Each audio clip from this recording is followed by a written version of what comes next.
Cam Rising is done for the year as Utah's quarterback. It's all on Bryson Barnes.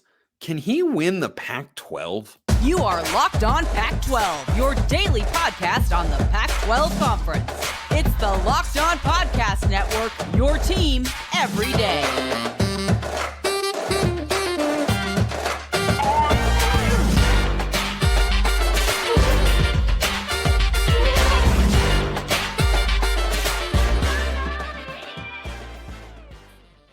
Welcome, everybody, to another episode of Locked On Pac-12. I'm your host, Spencer McLaughlin. Thank you so much for making this your first listen or your first view of the day. Part of the Locked On Podcast Network, your team every day, and your number one source to stay up to date with our media rights and soon to be mostly team-free. But until then, beloved and loaded Conference of Champions, like, comment, subscribe, rate, and review. Please and thank you wherever you listen to or watch the show, which today is brought to you by Prize Picks, the largest independently owned daily fantasy sports platform in North America. Go to prizepicks.com/lockedoncollege.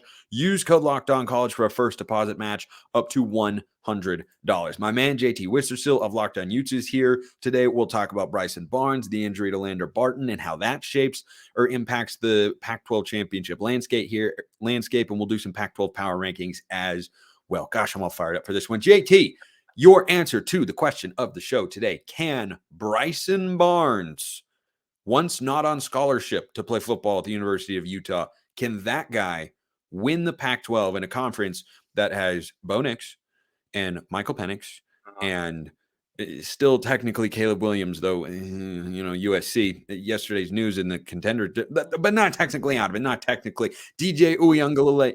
Can Bryson Barnes be that guy? So this is where it's a good job by you wording the question, right? Because obviously Bryson Barnes can't beat any of the guys you just listed and many more of the Pac-12's potent quarterbacks that we haven't discussed.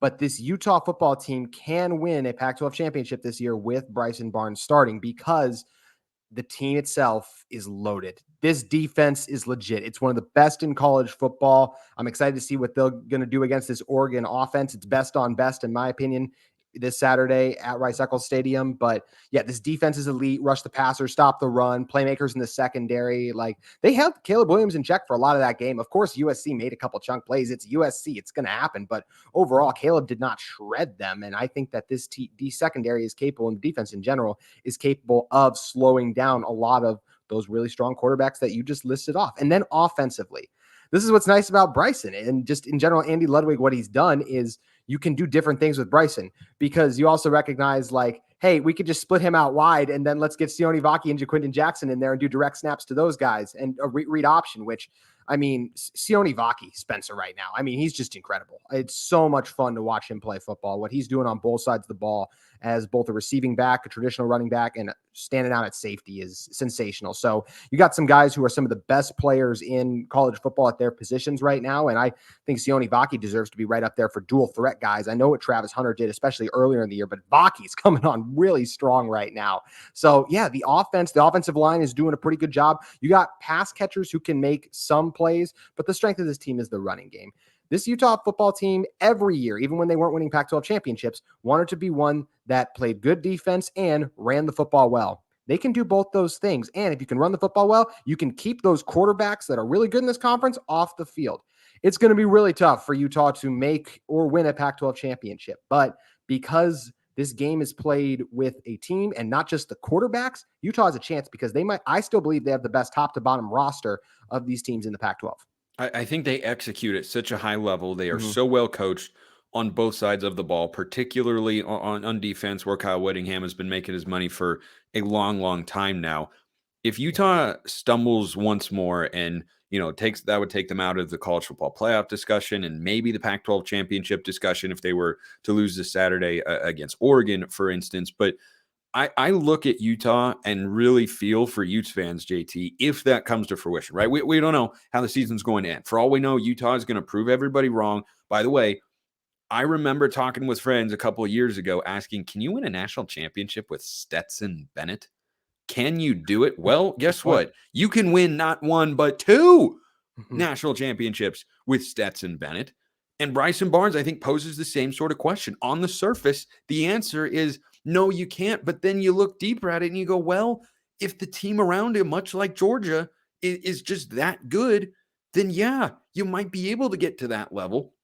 It's certainly not going to be easy by any stretch of the imagination. Oregon is almost a touchdown favorite at Rice-Eccles this week, which is a lot of points. It opened at 5. It's moved to 6.5. So that tells me the public likes Oregon still, though, over a field goal at Rice-Eccles, I think is telling at some level as to how Vegas thinks of Utah. Let me play devil's advocate here, JT, and I'm going to answer this question eventually here because I haven't given my answer yet. You of course have. Let me just go into the devil's advocate role for a moment. Bryson Barnes was not starting once upon a time in this season because they thought Nate Johnson gave them a better chance to win. Nate Johnson went on the road against Oregon State and put up 7 points. Is this just a function of having played USC's defense and not one the caliber of Oregon's that's coming into Salt Lake City this week, and we're overvaluing Bryson Barnes because he just had an outstanding game in which he did throw a pick 6, but also went for 235 and 3 scores and made plays with his legs? Maybe, but I will say I thought the offense showed signs of getting on the right track against Cal the week before. That's where we saw Sione Vaki really break out the first time with that big game on the ground. Jaquindon Jackson really started to get going. The offensive line, fresh off the bye week, executing at a higher level. Bryson just looking more comfortable. It was kind of like that was the teaser of what this team could be. And that's like, okay, can you do it against a step of an opponent against USC? And they were able to do so. It is going to be very hard for Utah to beat Oregon even. But I think it's also important to put in perspective just how hard it is to win inside Rice-Eccles Stadium. And we've talked about this stat both times on our shows, how no team has won in Rice-Eccles Stadium in true home game fashion since 2018. That was Washington back then. This Oregon team's really good. They're capable of doing it, and Oregon should be favored in this game. But it's going to be a grudge match. It always is when you take on Utah. The battle in the trenches is going to be phenomenal. I can't wait to see it play out in this one. And Bryson is a guy who does enough. He's also, overall, he's a good game manager, because even the pick 6 he threw, I would say Satawa Laumea, who I really like, just he gets beat there, pressure in Bryson's face. He feels needed and forced to make a play. I put that on Satawa for getting beat first and foremost. Bryson can't throw the interception there. I'm not saying that, but if the offensive line, when Utah executes, the other players execute, Bryson then makes plays. Bryson is not someone who goes, I'm going to put Utah on my back and get it done with my arm. He got it done with his legs late in the game, obviously, with that long run he had on the scramble.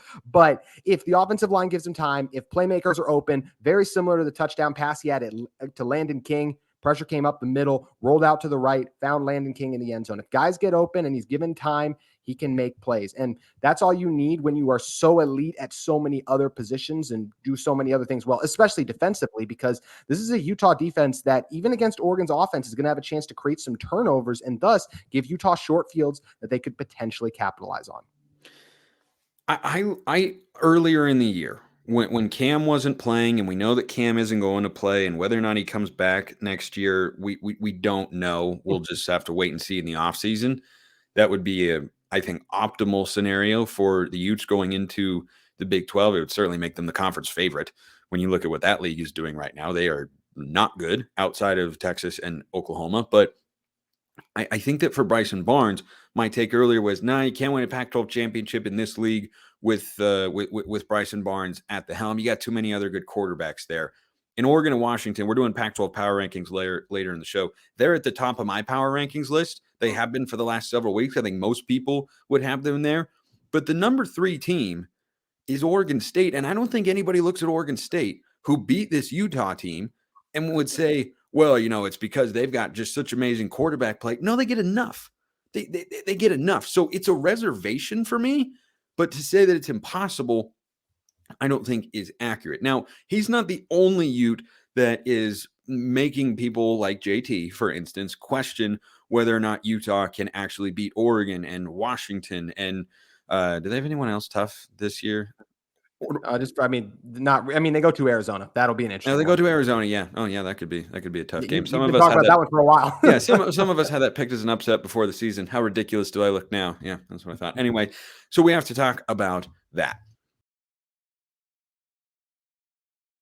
Let's talk about LinkedIn jobs, though, because these days, every new potential hire can feel like a high-stakes wager for your small business. And you want to be 100% certain you have access to the best qualified candidates available. That's why you have to check out LinkedIn jobs. Just like Kyle Whittingham wants to be 100% certain he's starting the right quarterback Bryson Barnes has shown with a couple of really good road wins in the last couple of years, he's the right candidate for that job. LinkedIn Jobs could have helped him find that open position a little bit sooner. But, Kyle Whittingham just, decided to go back and forth for a few weeks. He can do it however he wants. He's won 2 straight Pac-12 championships. LinkedIn Jobs, number 1 in delivering quality hires versus leading competitors. LinkedIn Jobs helps you find the qualified candidates you want to talk to faster. Post your job for free at linkedin.com/lockedoncollege. That's linkedin.com/lockedoncollege to post your job for free. Terms and conditions do apply.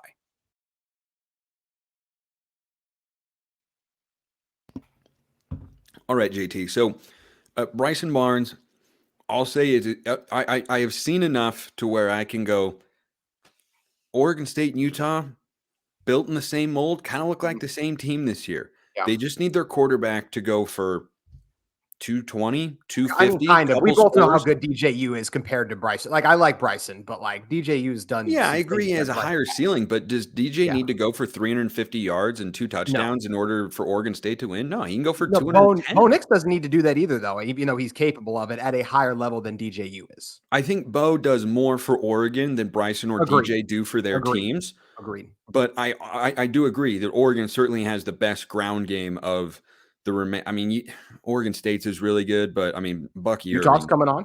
Utah's coming on with Sione Vaki. Yeah, a lot of good rushing attacks here. And then there's Washington, who just, they just throw it all over the field and say, yeah, we could run the football, but why fix what isn't broken? It was broken for one game. It's one game. It's an off game. I don't anticipate that being the case.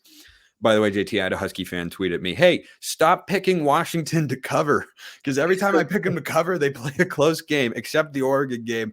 Yeah, I got news for you, Husky fans. I'm going to pick a bounce back spot here against Stanford, most likely. Anyway, so let's get to the other loss before we get to Pac-12 power rankings here on the show.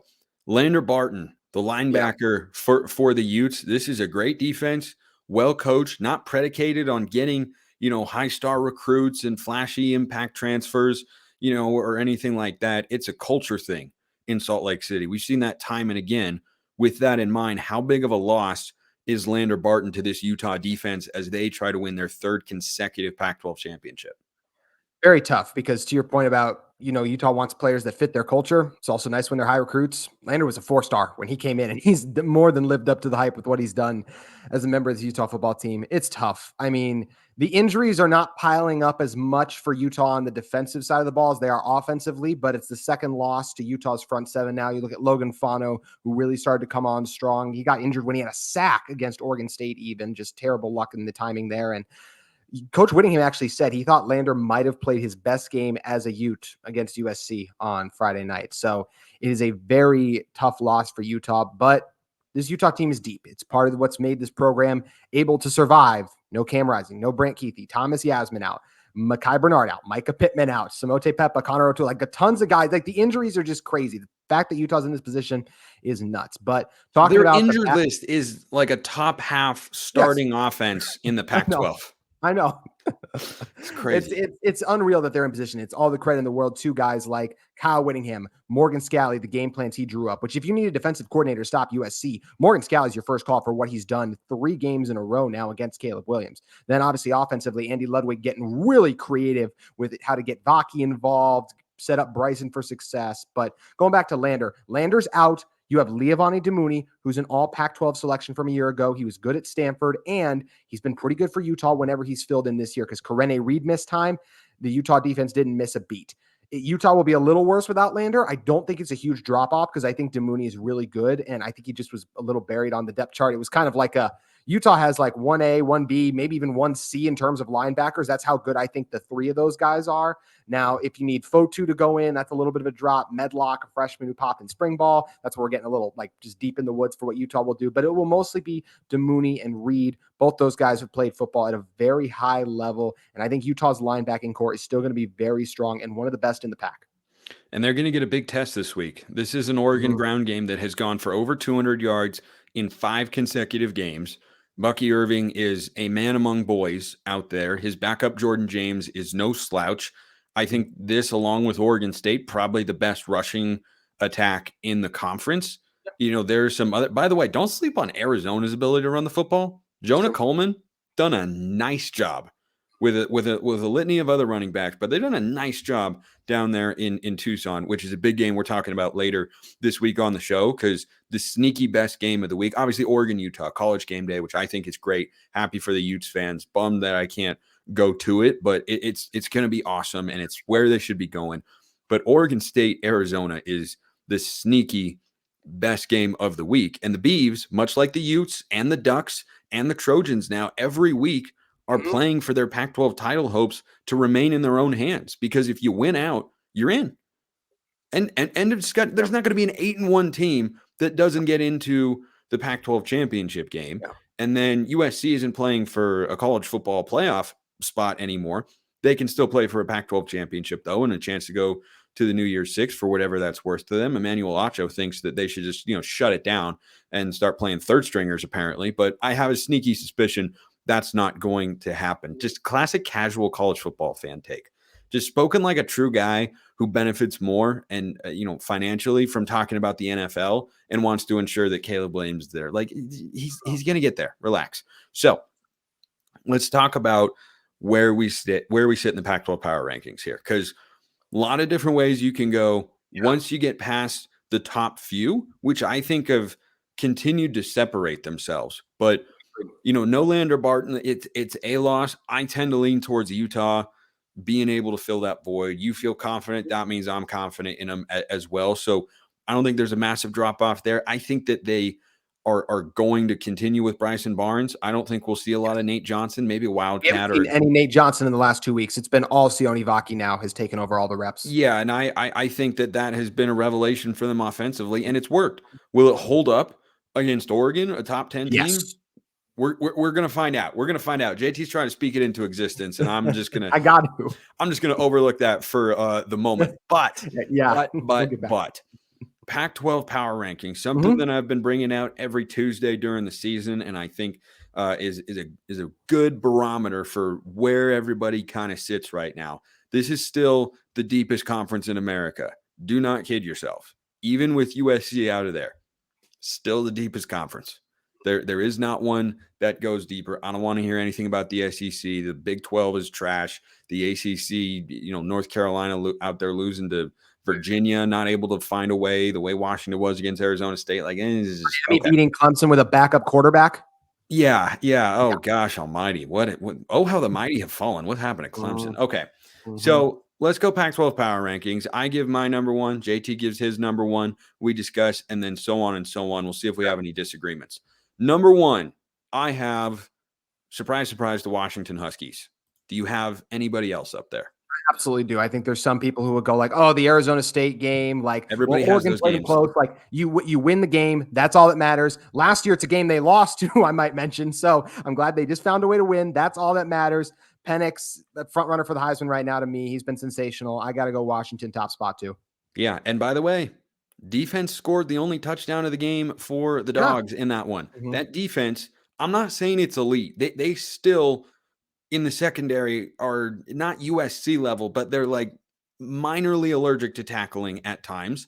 And I worry about that when they go up against Utah and Oregon State and maybe playing Oregon again. The Ducks have run the ball very well on the last couple of meetings. It hasn't mattered in the end result. But still, it's something I see and go, this might just kind of be how they are. And you're going to play some really, really good rushing teams in Utah and Oregon State. So I also have Washington one, but that defense better than people think. I think they showed that a bit on Saturday night. I have Oregon at number two.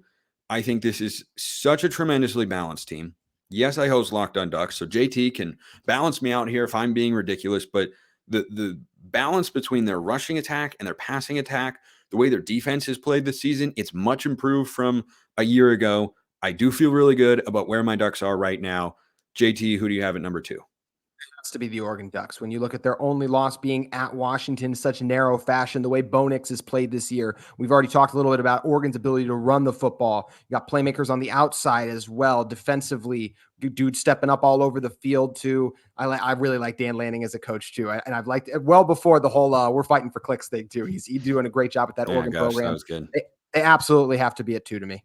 Yeah, I think most people would be in agreement there. Number three, I assume we're in agreement, though there's an argument for me to shift this particular pick. I'm not doing it. I'm just saying the argument exists. Who am I talking about? Right now, I'm talking about Prize Picks, which is the largest independently owned daily fantasy sports platform in North America. The easiest and most exciting way to play daily fantasy sports. It's just you against the numbers. Instead of battling thousands of other players, pros, and sharks, you pick more or less than on 2 to 6 player stat projections, and then you watch the winnings roll in. Quick withdrawals, easy gameplay, and an enormous selection of players and stat types are what make Prize Picks the #1 daily fantasy sports app. So go to prizepicks.com/LockedOnCollege. Go to every Locked On podcast across the network. We have a bunch of great shows, by the way. But go to prizepicks.com/LockedOnCollege. Use code LockedOnCollege for a first deposit match up to $100. That's prizepicks.com/LockedOnCollege and use code LockedOnCollege for a first deposit match up to $100. Wow, the third segment sip coming out for this one. Sometimes you just have to do what you got to do. Let's continue on with our power rankings, JT. Mm-hmm. At number 3, I have Oregon State with Utah at number 4. I don't know if Utes fans will feel the same way. You can provide insight on that front. If you're a Utah fan and feel that having gained clarity with Bryson Barnes at quarterback compared to Nate Johnson, who had a pretty abysmal game against Oregon State and Corvallis in their only loss of the season, I see the argument. I do not agree with it. I see the argument for saying, hey, this Utah team is better than they were then. They should be above Oregon State. Game would have been closer if Bryson had played. Perhaps there was also, as I touched on earlier in the show, a reason that the staff once upon a time said Nate gives us a better chance to win than Bryson.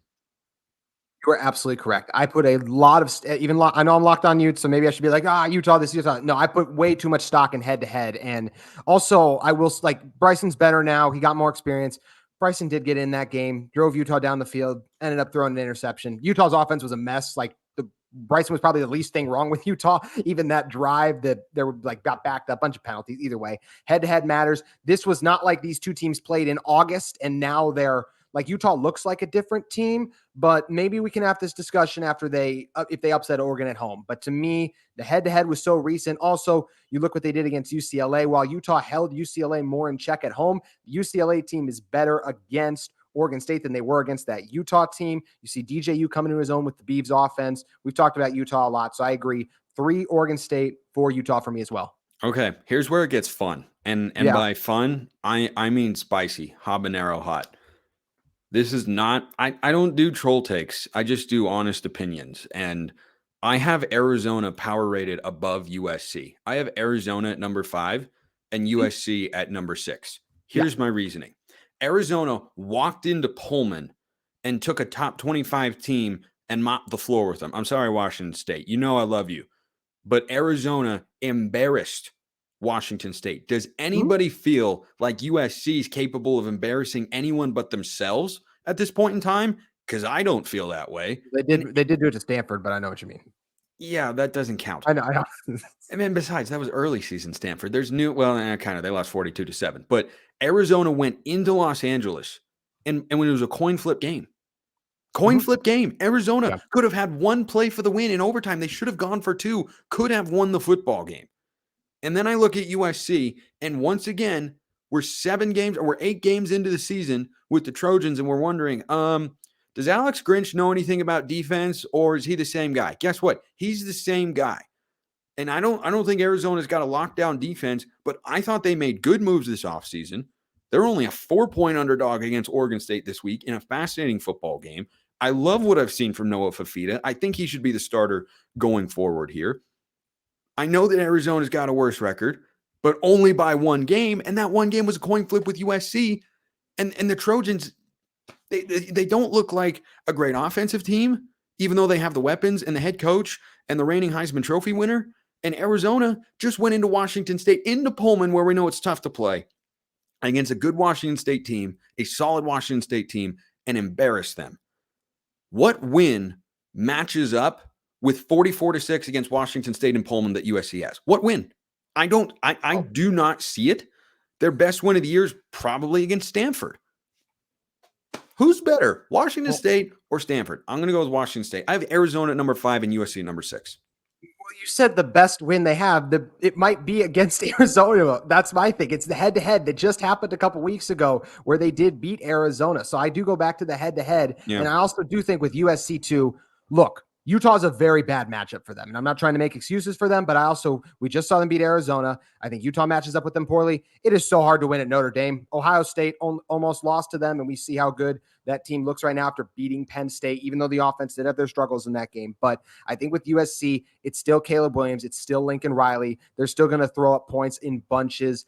And even in that game against Utah, there's so many things they'll be kicking themselves about on the tape, the fumbles, all the other things. And yes, other teams you could say that as well negatively about them. But at the end of the day, they just beat this Arizona team 2 weeks ago. I still think Caleb Williams and Lincoln Riley will figure it out because going back to what we said earlier, Caleb is going to be staying in college for now. So right now, I do have to have USC just slightly above Arizona, even though I love what Coach Fish and the Wildcats are doing right now. And Fifita is a stud.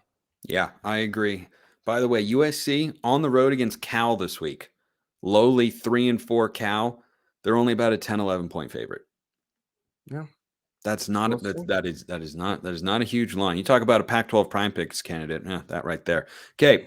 UCLA, I have just below USC for one reason and one reason only. I have been on this with UCLA since the summer, and that is I don't love the quarterback situation. You either have middling to moderately experienced Power 5 starters, or people who haven't started the Power 5 before, or you're starting a true freshman. Well, guess what? What's held UCLA back this year? Hasn't been the ground game, hasn't been the defense, hasn't been special teams. It's been the quarterback play. And on a neutral field, USC, I think, is a better team than UCLA because it's not as if USC got blasted by Utah. They led the game with less than 2 minutes to go. Once again, their defense wasn't able to make a stop. There's still some sense in me that Lincoln Riley can get the offense right. The defense, no hope, but the offense can be corrected for the Trojans, whereas the ceiling on UCLA's offense is low. It is a low ceiling offense, whether you have Dante Moore, Colin Schlee, or Ethan Garbers back there. There's just not a lot they can do. So I have UCLA one spot below USC. When they match up later in the year, I won't be shocked, though, if the Bruins win the football game because they're a much more physical team than USC. They are. In so many ways, UCLA is just a little worse than Utah because I think their defense is really good, but it's not quite as good as Utah's, even though they got some playmakers, especially Latu up front. That is a guy who's going to be making plays on Sundays in the very near future. Good. He is so good. He's the number one graded edge rusher on PFF in the entire country. He's a freak of nature, is what he is. He stood out. I watched the Utah versus UCLA game in person, and even in person, it can be hard to see defensive linemen stand out. He was that good. He still stuck out, even in the trenches where it gets cluttered. But yeah, the quarterback situation here is it's such a glaring from a turnover standpoint. Like Bryson hasn't been turning it over. I think that's why we still feel good about a team like Utah. So a little worse defensively. They really haven't figured out the quarterback situation where it feels like Utah's trending in the right direction there. So I feel the same way. I got UCLA below. I go USC, Arizona, then UCLA for me. Gotcha. Okay, and then right below them, I assume Washington State, who, by the way, was a lean win for me after their performance against Oregon. Cam Ward back over 400 yards passing. The Cougs schedule gets super favorable. They're sitting at 4-3. Don't be shocked. I think they are most likely to be 7-4 going into that Washington game at the end of the year. Don't be shocked if it's 8-3. Do not sit here and be like, oh my gosh, I can't believe. I can believe it. They got some winnable games coming up. Washington State, Cal right below them. Are we in agreement there? Cal above Arizona State. I think Cal's a better team. I'm good with that. Yeah. Part of me is, thinking about Colorado Stanford just got steamrolled. So like the Colorado Stanford loss, was that just a bad loss? Are they going to be able to turn around the Buffs? But I don't know. Their schedule too, it just gets brutal. I don't see a lot of wins coming up for the Buffs. So yeah, I think Washington State, obviously it would be the next team after UCLA. And I got a lot of respect for that Cal team. You know what? No, I'm not going to do it. I'm going to go Colorado barely above Cal. And I feel bad saying that because I am such a big fan of the trenches, But I think as Shedeur Sanders that was a bad game for him against Stanford. I think Travis Hunter's going to get healthier soon. And I think they would just narrowly beat them, but that one would be a coin flip for me. It's just the quarterback mismatch there is so blatant to me. And I don't think there's the roster differences of why I feel like Utah can continue to compete despite their quarterback deficiencies. I don't feel like Cal is as strong in those other positions. Yeah. By the way, this power rankings, at least for me, is who I think has the highest ceiling / who's been the most impressive so far. Okay. And I think that Colorado. I'm doing best right now. That's kind of how I'm trying to operate. Yeah, that as well. I'm like a smorgasbord of those three things, but I factor Smorgasbord? in who's been the most impressive. And I think, Sure. you could put Arizona State above Cal. They played a close game in Berkeley. Yeah. I don't hate that per se. I have Colorado at 11, and then Stanford down there at 12, because Stanford's best win is against Colorado. And Stanford, got blown out by UCLA. Like they're still bottom of the conference. I assume you agree there. I do. I was great to see them get that win against Colorado, Yeah, but it was also one of the ones based on how it played out. I just don't feel like I think if they play 10 times, like maybe Stanford gets 2 or 3, but even that, like Colorado should have won more of those. So yeah. And then Arizona State, same thing, where Colorado still got the head-to-head over them. I still think Kenny Dillingham's the right guy down there. It's just a rebuild. It takes time. So I think we line up very similarly with the last few, minus the Colorado Cal thing. All right, so my Pac-12 power rankings to wrap up today's show: Washington, Oregon, Oregon State, Utah, Arizona, USC, UCLA, Washington State, Cal, Arizona State, Colorado, and Stanford. JT goes Washington, Oregon, Oregon State, Utah, USC, UCLA, Arizona, Washington State, Cal, Arizona State, Colorado, and no, you had Colorado higher. Sorry, you had Colorado above Arizona State, right? Yep. Colorado above Arizona State, and then down to Stanford. JT Wistrcill, Locked On Utes. Thanks for joining me, man. Always appreciate it. A lot of fun. Appreciate it, Spencer.